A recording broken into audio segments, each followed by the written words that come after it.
અમદાવાદના એએમએ ખાતે સરદાર વલ્લભભાઈ પટેલના જીવન અને કવન પર આધારિત પુસ્તક વોઇસ ઓફ યુનિટીનું ભવ્ય અનાવરણ કરવામાં આવ્યું હતું. યંગ ઇન્ડિયા રિસર્ચ ફાઉન્ડેશન અને અન્ય સંસ્થાઓ દ્વારા આયોજિત આ કાર્યક્રમમાં રાજ્યમંત્રી દર્શનાબેન વાઘેલા અને વિશ્વ ઉમિયા ફાઉન્ડેશનના પ્રમુખ આરપી પટેલ સહિતના મહાનુભાવો ઉપસ્થિત રહ્યા હતા. તેમજ વાત કરવામાં આવે તો વક્તાઓએ સરદાર સાહેબના 262 રજવાડાઓના એકીકરણ અને આધુનિક ભારતના નિર્માણમાં તેમના ઐતિહાસિક યોગદાનને યાદ કર્યું હતું. આ પુસ્તક દ્વારા સરદાર પટેલના એકતા, અખંડિતતા અને રાષ્ટ્ર નિર્માણના વિચારોને નવી પેઢી સુધી પહોંચાડવાનો સરાહનીય પ્રયાસ કરવામાં આવ્યો છે. આજે વોઇસ ઓફ યુનિટી નામનું જે પુસ્તકનું વિમોચન થયું છે એમાં અહીંયા મને પણ ઉપસ્થિત રહેવાનો મોકો મળ્યો છે. અહીંયા આ પુસ્તકમાં ઘણા બધા લેખકોએ પોતપોતાના વિચારો વ્યક્ત કરી અને આ પુસ્તક આજે વિમોચન થયું છે, લખ્યું છે અને વિમોચન પણ કર્યું છે. હું એ વાત જરૂર કહીશ કે સરદાર પટેલને આપણે પુસ્તકમાં સીમિત કરવા એ શક્ય નથી. સરદાર પટેલ સાહેબનું જીવન એક એવું જીવન રહ્યું છે કે જેના જીવનમાંથી આપણે એક પ્રેરણા લેવી જોઈએ. જ્યારે સરદાર પટેલ સાહેબ પાસે પણ એક મોટી ડિગ્રી હતી, પરંતુ એમણે એ ડિગ્રીને સાઈડમાં કરી અને આ દેશને આઝાદી અપાવવા માટે અને 543 રજવાડાઓને એક સાથે લાવી અને અખંડ ભારત બનાવવાની જો કોઈ રચના કરી હોય તો સરદાર વલ્લભભાઈ પટેલ છે. અને એમના જ કારણે આજે આ દેશ આઝાદ થયો અને આઝાદી પછી અત્યારે એમના જ જે વિચારો છે એ વિચારોને લઈ અને અમે બધા ચાલી રહ્યા છીએ.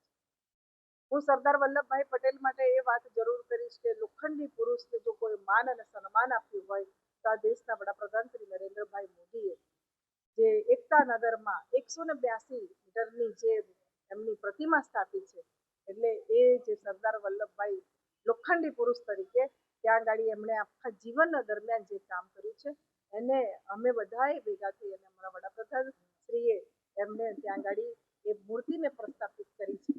આજે દેશ અને વિદેશમાંથી સૌ લોકો અહીંયા આવી અને એ જગ્યાને જોવે. એનાથી વધારે વાત કહું તો હું એ વાત કરીશ કે આ દેશમાં જે યુવાનો છે એ યુવાનોને પણ હું એક મેસેજ આપવા માંગુ છું કે આપણે બધાએ સરદાર સાહેબને વાંચવા જોઈએ ને એમના જીવનમાંથી આપણા જીવનમાં પણ આ બધી જે દેશ માટેનો પ્રેમ છે, દેશ માટે શું કામ કરી શકીએ એને શીખવું જોઈએ. સરદાર સાહેબે સોમનાથ મંદિર પણ એક સ્થાપ્યું, ત્યાં એ પ્રધાનમંત્રી નરેન્દ્ર મોદીનો એક કાર્યક્રમ એ 2 દિવસ પછી બંગાળની જીત બાદ એ સોમનાથની મુલાકાત, એ જામનગર, એ વડોદરામાં એ રોડ શો, એ બાબતે આપણે ખૂબ સરસ વાત કરી કે સોમનાથનો આખો ઇતિહાસ આપણે બધા જાણીએ કે સરદાર વલ્લભભાઈ એક પર્ણ લીધું હતું કે સોમનાથને અને ભગવાન શિવને હું ફરી ત્યાં આગળ પ્રસ્થાપિત કરી. અને આજે મને ખૂબ આનંદ થાય છે કે બંગાળની જીત પછી અમારા વડાપ્રધાન શ્રી નરેન્દ્રભાઈ મોદી એ આવવાના છે અને સોમનાથ દર્શન કરશે, આશીર્વાદ લેશે.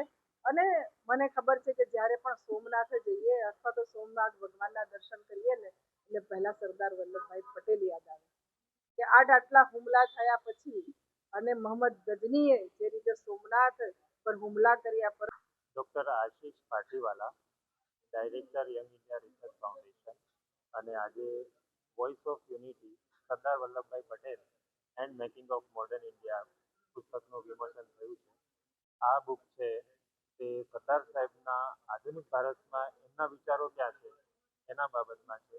અને 150મી સરદાર સાહેબની જન્મજયંતિ નિમિત્તે આખા ભારતભરમાંથી અલગ અલગ સર્જનો દ્વારા અમને ચેપ્ટર્સ મોકલવામાં આવ્યા હતા અને એમાંથી અમારા દ્વારા સિલેક્ટેડ 25 ચેપ્ટરોની આ એડિટેડ બુક વોલ્યુમ એ અમારા તરફથી આ બહાર પાડવામાં આવી છે.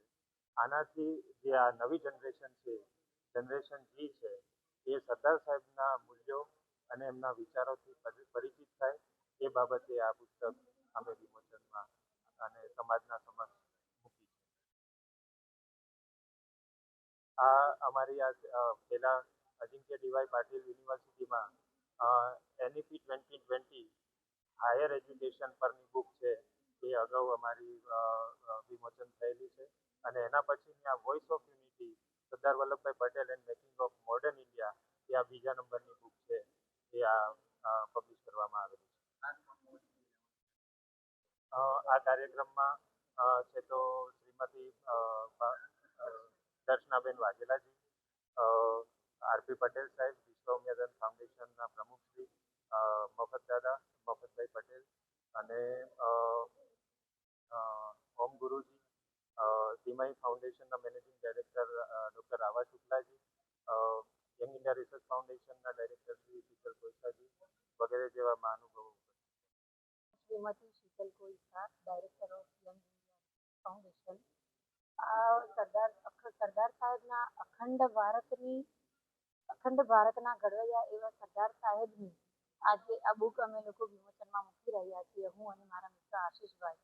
અને આની પાછળ અમે લોકોએ ખૂબ મહેનત કરી છે અને એમાં અમને લોકોને સપોર્ટિંગ માટે ઘણા બધા પ્રોફેસરો તેમજ વિદ્વાન તજજ્ઞોનો સાથ અને સહકાર મળ્યો છે. એક સ્ત્રી તરીકે સરદાર વલ્લભભાઈએ જે નારીઓ પ્રત્યે જે કંઈ કાર્યો કર્યા છે તેને હવે હું આગળ કઈ રીતે લાવી શકું તે વિચારો મેં આ બુકની અંદર વ્યક્ત કર્યા છે અને આગળ હજુ નારી શક્તિ વંદના માટે હું પ્રયત્ન કરી રહી છું કે આગળ અમે લોકો હવે તેમાં કાર્ય કરશું. આ વોઇસ ઓફ યુનિટી નામની બુક અમારી આજે લોન્ચ કરી રહ્યા છીએ, જેમાં એસપી પટેલ સર, પછી મફત દાદા અને મંત્રી શ્રી દર્શનાબેન વાઘેલા અને ઓમ ગુરુજી, મેડમ આવા મેમ શુક્લા દરેકની ઉપસ્થિત અહીંયા રહી છે એ બદલ દરેકનો ખૂબ ખૂબ આભાર. ધન્યવાદ. નમસ્કાર. હું doctor Ava Shukla, trustee Shrimati foundation trust. આજરોજ voice of unity Sardar Patel અને મેકિંગ ઓફ મોડર્ન ઇન્ડિયા બુકનું વિમોચન થવા જઈ રહ્યું છે, ત્યારે અમારું ટ્રસ્ટ અને યંગ ઇન્ડિયા રિસર્ચ ફાઉન્ડેશનના યુવા મિત્રોએ એક યુવા અવસ્થાના લેખક કેવા હોય તેનું ઉમદા ઉદાહરણ આપતો એક કાર્યક્રમ છે, જેમાં રાષ્ટ્ર નિર્માણની વાત સરદાર પટેલનું જીવતું જીવન ઉદાહરણ લોકોની સમક્ષ લાવવાનો પ્રયાસ યુવા પેઢીએ કર્યો છે. આ યુવા પેઢીને ઉત્સાહપૂર્વક આપણે સૌ આવકારીએ અને આ રાષ્ટ્ર નિર્માણની ભાવનાને, સરદાર પટેલની ભાવનાને અને આધુનિક ભારતને વિકસિત ભારત તરફની યાત્રા તરફ લઈ જતી આ પહેલને આપણે સૌ આવકારીએ. વંદે ભારત.